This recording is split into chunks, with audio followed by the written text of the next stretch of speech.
स्वागत sir.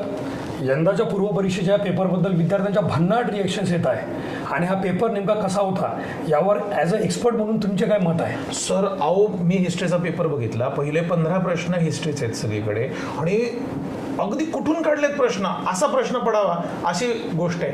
15 प्रश्नांपैकी sir एकमेव प्रश्न सोपा वाटला. डी सेट मी बघितला, त्याच्यामधला 14वा प्रश्न एकमेव प्रश्न जो आहे तो सोप्या कॅटेगरीत आहे. 10 प्रश्न हार्ड आणि 4 प्रश्न medium. Overall history I believe it was hard.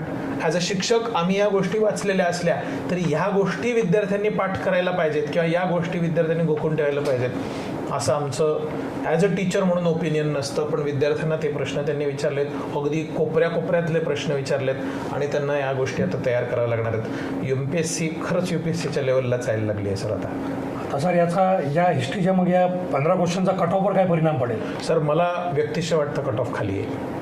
हिस्ट्रीमुळे यावेळेस कट ऑफ खाली आहे.